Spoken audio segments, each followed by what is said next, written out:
जोहार नमस्कार। देख रहे हैं आप द भारत मित्र और आपके साथ मैं आरती सिंह। देखिए, अभी पिछले कुछ दिनों से जनजातीय मामलों को लेकर खूब हो हल्ला मचा है।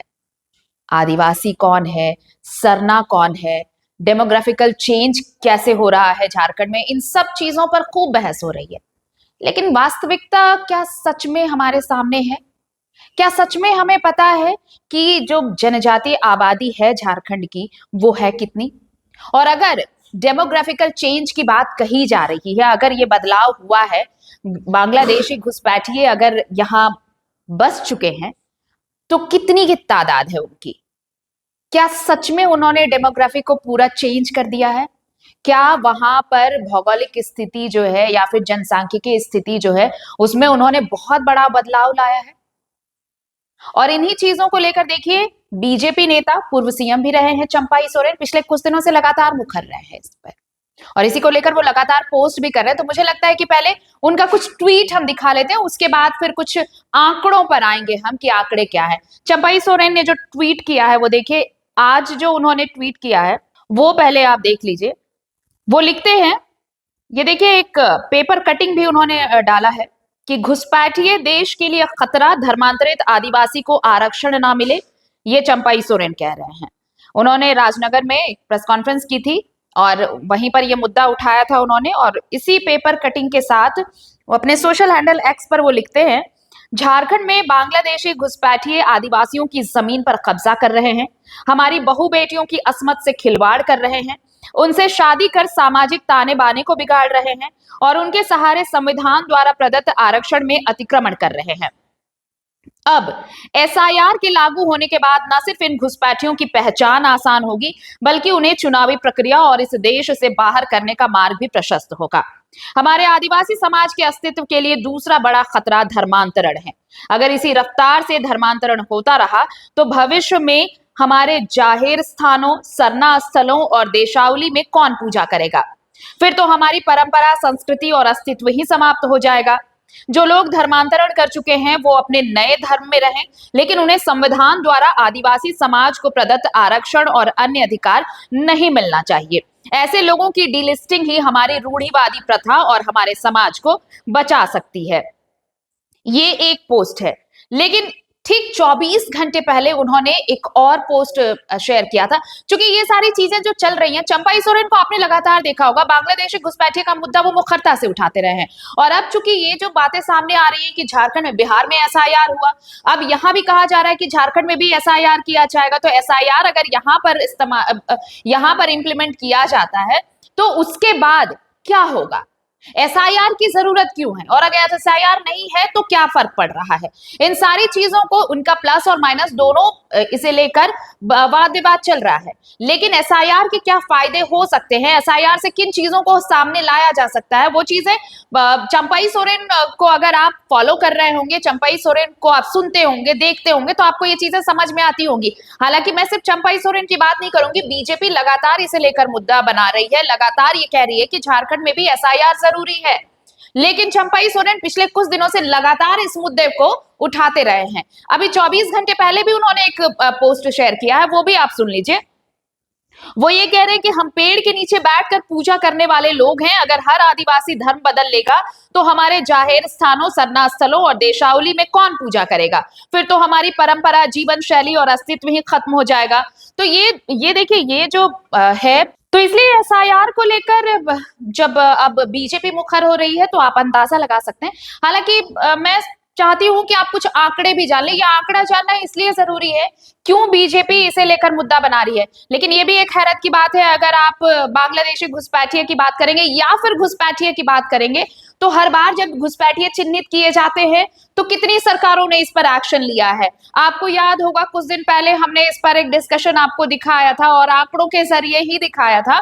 और आपको ये भी पता होगा कि सबसे ज्यादा ढोल अगर घुसपैठियों को लेकर किसी पार्टी ने अगर पीटा है तो वो है बीजेपी।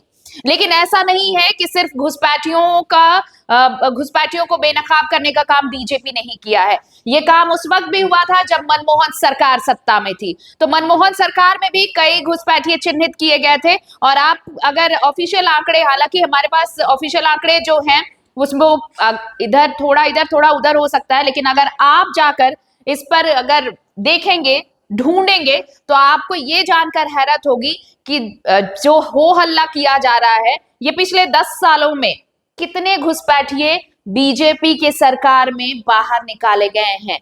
और ये भी चौंकाने वाला आंकड़ा है कि जिसने कभी हो हंगामा नहीं किया, शोर नहीं मचाया घुसपैठियों को लेकर, उस रिजीम में सबसे ज्यादा घुसपैठियों को बाहर निकाला गया। ये खोजिएगा, अगर ना मिले तो कमेंट सेक्शन में हम आपको लिंक देंगे, आप देख लीजिएगा डेटा के साथ। फिलहाल आइए अब एक आंकड़ा आपको दिखाते हैं। झारखंड में जनजातीय आंकड़ा कितना है? तो भाई अभी तो सेंसस हुआ नहीं है, तो आप भी बोलेंगे कि कैसे पता होगा। तो चलिए जो आखिरी सेंसस था उसी की बात कर लेते हैं। 2011 में जनजातीय जनसंख्या, सिर्फ हम जनजातीय जनसंख्या की बात कर रहे हैं, जनजातीय जनसंख्या 2011 में ये 28% बताई जाती है। अब इसमें ये जो 28% है, इसमें कौन कौन है? इसमें संथाल है, इसमें उरांव है, इसमें मुंडा है, ये है संथाल, उरांव, मुंडा तीनों है इसमें। अब ये जो कहा जा रहा है कि ये 28% 2011, आप ये सोचिए कि 2011, आज 2025 चल रहा है, जब उस वक्त 28% है, लेकिन अब तक जो अनऑफिशियल आंकड़े आ रहे हैं उसके मुताबिक ये 28% बढ़ना चाहिए था।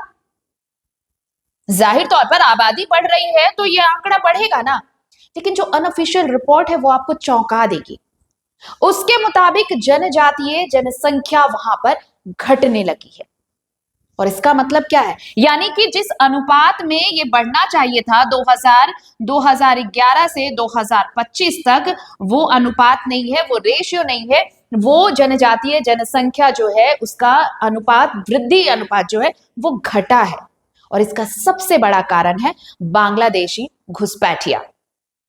और इसी के लिए ये बातें कही जा रही हैं कि भाई यहां पर अगर एसआईआर हुआ तो तस्वीर सामने आ जाएगी कि अब तक वहां पर कितने घुसपैठिए अपना घर बसा चुके हैं।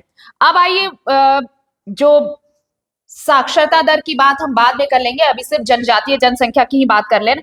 धार्मिक जो संरचना है उसकी भी बात कर लें कि झारखंड में क्या है। ये तो आपने जनजातीय जनसंख्या कर लिया, अब आइए धार्मिक संरचना की बात कर लें। सबसे ज्यादा यहाँ पर हिंदू हैं, तो हिंदू धर्मावलंबी कितने हैं यहाँ पर? अब तक जो आंकड़े हैं 67.38%। उसके बाद जो सेकंड नंबर पर है वो है मुस्लिम, यानी इस्लाम धर्मावलंबी जो है उनकी तादाद यहां पर है 14.53, यानी तकरीबन 15%। इसको हम होलसम लिख दें 15%। ये आपका 67 यानी 67% ही मानिए। और अब आइए ईसाइयों की तादाद है 4.3%। ये इतना है। अब सरना की बात कर लें तो सरना धर्मावलंबी यहां पर जो आंकड़े अब तक हैं, सरना धर्मावलंबी 12.5%, यानी होलसम अगर आप कहें तो 13%। अब ये सारी चीजें बताती हैं कि अगर ये 13% हैं और अगर यहाँ पर 28% हैं, और अगर बांग्लादेशी घुसपैठियों ने जनजातीय जनसंख्या को प्रभावित नहीं किया है, तो फिर ये रेशियो ये बढ़ना चाहिए था, लेकिन ये रेशियो घट रहा है। और इसी को लेकर अब सवाल उठने लगे हैं कि झारखंड में एसआईआर क्यों जरूरी है। एसआईआर होगा तो ये पता चल पाएगा कि ऐसे इलाके जहां पर जो जनजातीय बहुल आबादी है, वहां पर अगर जनजातीय जनसंख्या के वृद्धि अनुपात में गिरावट आई है तो क्यों आई है, कितने लोग बाहर से आकर यहाँ बसे हैं, और बांग्लादेशी घुसपैठियों की पहचान हो, उन्हें बाहर किया जाए। उसके बाद ये आंकड़ा आपको कंप्लीट नजर आएगा कि क्या वाकई वहां पर जो डेमोग्राफिक चेंज की बात कही जा रही है वो सही है। तो इसलिए एसआईआर को लेकर फोकस्ड है बीजेपी, और एसआईआर का कहना है कि उस वोट चोरी को लेकर जो अफवाह फैलाई जा रही है, उनका ये कहना है कि ये एक नैरेटिव सेट किया जा रहा है कांग्रेस की तरफ से। केंद्र ने जब एसआईआर का फैसला लिया बिहार में, उस वक्त वोट चोरी को एक मुद्दा बनाया गया, लेकिन इसका क्या असर पड़ा ये सबको पता है। बिहार रिजल्ट ने ये साफ कर दिया। लेकिन झारखंड में जब एसआईआर की बात हो रही है तो इसका भी विरोध हो रहा है, और बीजेपी इसे पुख्ता तौर पर साबित कर रही है कि क्यों जरूरी है एसआईआर झारखंड में भी। इसलिए जरूरी है क्योंकि ये जो आंकड़े आप देख रहे हैं, ये आंकड़े बताते हैं कि अगर बांग्लादेशी घुसपैठियों को नहीं निकाला गया तो ये जो आंकड़ा है, जिसका रेशियो दिन ब दिन गिरता जा रहा है, वो कहीं ऐसा ना हो कि जनजातीय जो जनसंख्या है उसके अस्तित्व को ही मिटा दे। जोहार, नमस्कार।